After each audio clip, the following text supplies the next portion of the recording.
Alors bonjour les amis, aujourd'hui on poursuit avec l'homme fait dans le visible.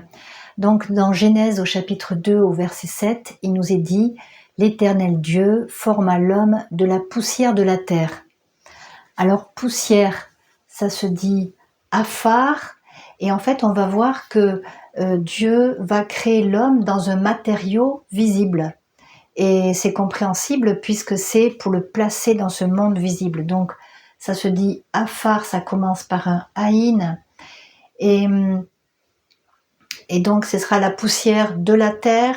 On avait vu la terre c'est Adama, et l'homme donc est terrestre puisqu'il s'appelle Adam. Voilà.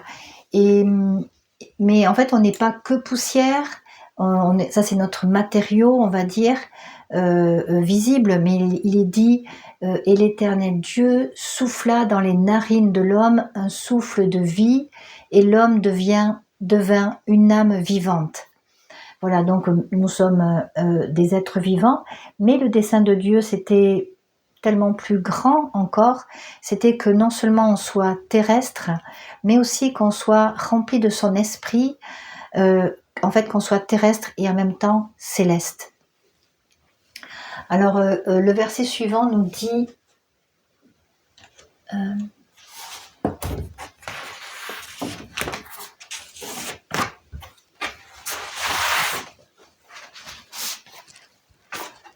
puis l'Éternel Dieu planta un jardin en Éden, et il y mit l'homme qu'il avait formé. Alors Éden, ça commence aussi par un haïn, et on voit en fait qu'on est vraiment placé dans un monde visible. Voilà. Éden, ça veut dire délice. Et si je regarde les lettres, eh bien, je peux voir quelque chose d'intéressant. Alors, Aïn, œil, Dalet, porte, Noun, vie. Eh bien, dans ce jardin, en Éden, eh bien, l'homme voyait la porte de la vie. Et en effet, Dieu avait mis au milieu du jardin l'arbre de la vie.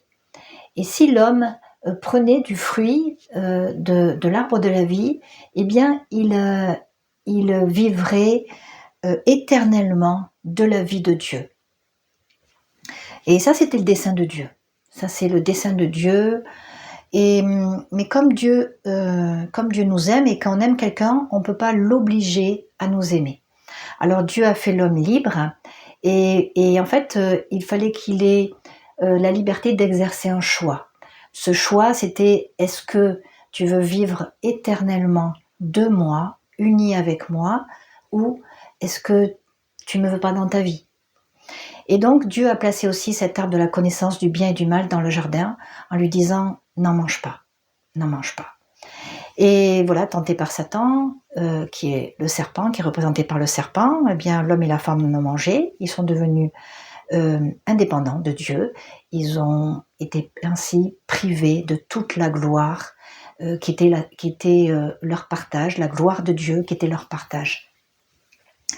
Et en fait, qu'on va voir quelque chose d'intéressant dans les paroles que Dieu dit au serpent suite à ça.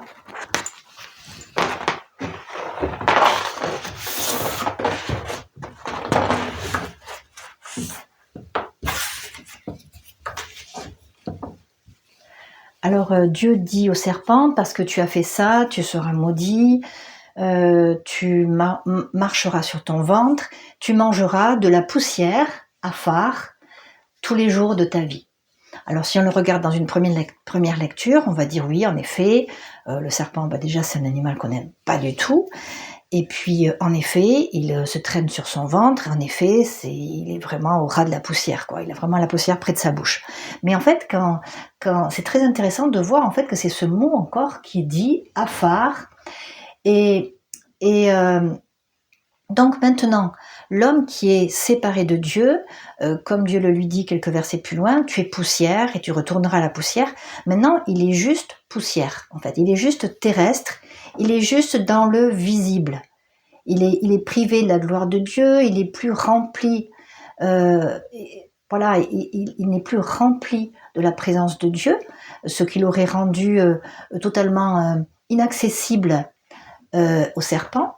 Mais là, maintenant, eh bien, il est sans Dieu, dans le visible, et il devient donc à la merci du serpent.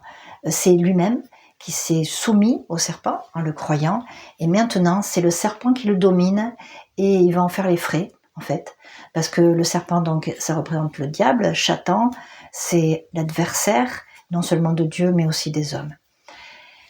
Et ça, ce sera le lot maintenant des hommes, de l'humanité.